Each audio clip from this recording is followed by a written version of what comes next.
বিজেপিক জয় কৰোৱাৰ আঁৰত নিৰ্বাচনী বিষয়া দিল্লীৰ মুখ্যমন্ত্ৰী অৰবিন্দ কেজৰিৱালৰ অভিযোগে জোকাৰিছে দেশ। ভোট খেলিমেলি কৰি বিজেপিক জয় কৰোৱাৰ ষড়যন্ত্ৰৰ অভিযোগ। ভিডিঅ' আপলোড কৰি প্ৰমাণ দিলে দিল্লীৰ মুখ্যমন্ত্ৰী আম আদমি পাৰ্টিৰ নেতা অৰবিন্দ কেজৰিৱালে। চণ্ডীগড়ৰ মেয়ৰ নিৰ্বাচনত জালিয়াতিৰ চাঞ্চল্যকৰ অভিযোগ। প্ৰথমেই চাওক এইটো বিশেষ ভিডিঅ'। যেটো ভিডিঅ' আপলোড কৰিছে দিল্লীৰ মুখ্যমন্ত্ৰী আম আদমি পাৰ্টিৰ নেতা অৰবিন্দ কেজৰিৱালে। অৰবিন্দ কেজৰিৱালৰ মতে চণ্ডীগড়ৰ মেয়ৰ নিৰ্বাচনৰ সময়ত নিৰ্বাচনী বিষয়াগৰাকীয়ে কোনো লোককে সেই স্থানলৈ যাবলৈ দিয়া নাছিল।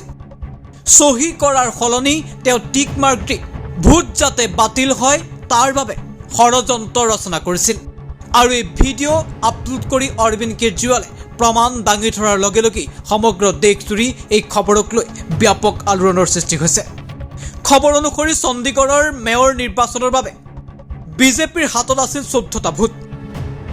একেদৰে আম আদমি পাৰ্টিৰ হাতত আছিল 13টা, কংগ্ৰেছৰ হাতত আছিল 1টা ভোট আৰু শিৰোমণি অকালি দলৰ ভোট আছিল 1টা।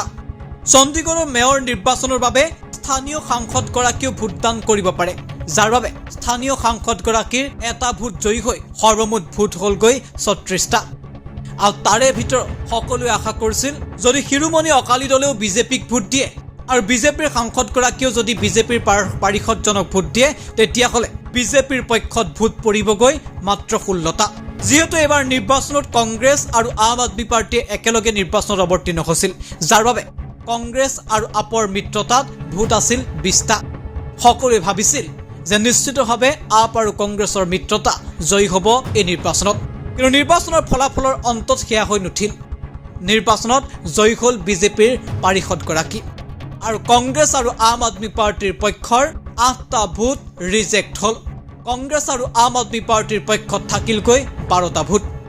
বিজেপিৰ প্ৰাৰ্থীগৰাকী জয়ী হোৱাৰ লগে লগে সমগ্ৰ দেশজুৰি ব্যাপক প্ৰতিক্ৰিয়াৰ সৃষ্টি হ'ল আৰু তাৰ পাছতে এয়া গণতন্ত্ৰৰ কলা দিন আখ্যা দি নিৰ্বাচনী বিষয়াগৰাকীয়ে ভোট ৰিজেক্ট কৰিবৰ বাবে ষড়যন্ত্ৰ ৰচনা কৰাৰ অভিযোগ তুলিলে খুদ অৰবিন্দ কেজৰিৱালে। অৰবিন্দ কেজৰিৱালৰ মতে গুণ্ডাগিৰি আৰু প্ৰবঞ্চনাৰে নিৰ্বাচনত জয়ী হ'ল বিজেপি। আৰু কেজৰিৱালৰ এই অভিযোগৰ পাছতে এই খবৰে সমগ্ৰ দেশজুৰি ব্যাপক প্ৰতিক্ৰিয়াৰ সৃষ্টি কৰিছে।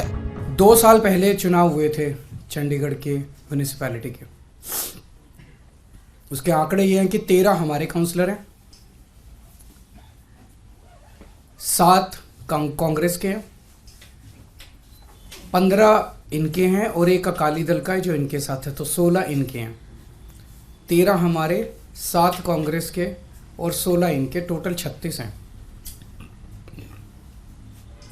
अभी तक कांग्रेस और हम अलग अलग लड़ते थे, तो 2 साल से जाहिर तौर पे 16 इनके थे, 13 हमारे थे, 7 कांग्रेस के, तो 2 साल से इन्हीं का मेयर और इन्हीं का डिप्टी मेयर बन रहा था। स्टेट कैलकुलेशंस हैं, स्टेट इस बार इंडिया गठबंधन के तहत कांग्रेस और आम आदमी पार्टी साथ आ गई, तो स्टेट इलेक्शन था, 20 हमारे थे, 16 उनके थे। इसमें कोई बहुत बड़ी गणित नहीं थी, इसमें कोई बहुत बड़ा वो नहीं था। लेकिन शुरू से इनकी नीयत खराब थी, शुरू से इनकी नीयत खराब थी। जब से चुनाव ऐलान हुए सबसे पहले तो इन लोगों ने प्रिसाइडिंग ऑफिसर अपनी पार्टी के एक कार्यकर्ता को, अपनी पार्टी के एक ऑफिस बेरर को, पदाधिकारी को इन्होंने प्रिसाइडिंग ऑफिसर घोषित कर दिया। उसके बाद जब चुनाव की तारीख तय हुई, 18 जनवरी को चुनाव था, अचानक 18 जनवरी को इनका पदाधिकारी जो था, ये प्रिसाइडिंग ऑफिसर, ये बीमार, बोला मैं बीमार हो गया, अस्पताल में चला गया और चुनाव इंडेफिनेटली टाल दिए गए। हम कोर्ट गए और कोर्ट से हम लोग तारीख तय करवा के लाए। इस दौरान इन्होंने हमारे और कांग्रेस के काउंसलर्स को खरीदने की, डराने की, धमकाने की बहुत कोशिश की, जैसे कि पूरे देश भर में करते ही हैं, इनकी फितरत है, हर जगह करते हैं। लेकिन किस्मत से एक भी नहीं टूटा और आज चुनाव हुए, चुनाव होने थे, चुनाव हुए। कोर्ट के डायरेक्शंस के बावजूद इन लोगों ने जो बदमाशी की,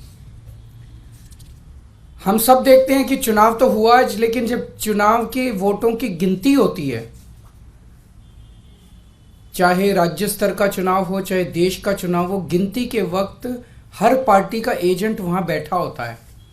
ट्रांसपेरेंट तरीके से गिनती होती है, सबके सामने वोटों को ऐड वो किया जाता है, वोट मशीन खोली जाती है, मशीन का नंबर बताया जाता है, दिखाया जाता है। उसके बाद वोट जब उसको टोटल किया जाता है, मशीन का दिखाया जाता है भाई किस पार्टी को कितने वोट मिले, सब कुछ दिखाया जाता है। और सारी पार्टियों के एजेंट बाकायदा अच्छे से देखते हैं।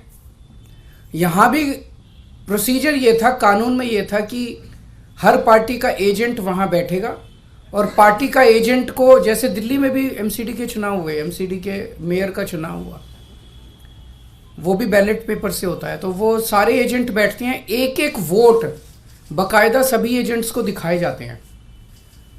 अगर किसी एजेंट को कोई आपत्ति करनी हो, भाई ये वोट इनवैलिड है, तो वो सबको दिखाया जाता है। अगर कोई एजेंट कहता है ये वोट इनवैलिड है, सबको दिखाया जाता है, सब उस पर अपने अपने तर्क देते हैं और प्रिसाइडिंग ऑफिसर अपनी उस पर रूलिंग देता है। एक तरह से क्वासी जुडिशियल वो करता है कि उस पर रूलिंग देता है। इन महाशय ने, जो इनके पदाधिकारी बीजेपी के आदमी थे, प्रिसाइडिंग ऑफिसर थे, इन्होंने आज किसी एजेंट को अपने पास नहीं आने दिया। इन्होंने सारे एजेंट्स को दूर धकेल दिया और खुद ही सारी वोट लेके बैठ गए और बाकायदा कैमरे के अंदर दिखाई दे रहा है कि किस तरह से वोट, जो हमारे वोट थे उनके ऊपर वो टिक मार्क करके उसको इनवैलिड, मतलब 2 टिक मार्क लग गए तो ये वोट इनवैलिड हो जाएगा। वो टिक मार्क करके इनवैलिड करते जा रहे हैं और फिर नीचे साइन कर रहे हैं। कुछ वोट पे मात्र साइन कर रहे हैं और कुछ वोट पे एक टिक मार्क और लगा रहे हैं। वो साफ साफ वीडियो में दिखाई दे रहा है। तो 36 वोट पड़ने थे, 36 में 16 इनके थे, 20 हमारे थे, 16 इनके पड़ गए, 16 इनके पक्ष में पड़े। 20 में से 8 वोट जो हमारे थे, वो 8 वोट इन्होंने कैंसिल कर दिए, इनवैलिड डिक्लेयर कर दिए। यानी कि 36 में से 8 वोट मतलब 25% वोट इनवैलिड डिक्लेयर कर दिए। ये कौन सा चुनाव हुआ? पिछले साल जब चुनाव हुए थे तो हमारा 1 वोट इनवैलिड डिक्लेयर हुआ था। तो ऐसा तो नहीं कि हमारे वालों को वोट डालना नहीं आता, वोट तो डालना आता है। पिछली बार भी डाला था, इस बार भी डाला है। इस बार कैसे ऐसा हो गया कि सारे वोट डालना भूल गए हमारे वाले, सारे वोट इनवैलिड हो गए? तो पहले से सोच के आए थे कि इनको गुंडागर्दी मचानी है। किस्मत अच्छी थी कि कैमरे के अंदर सब कुछ पकड़ा गया। National desk, any talks.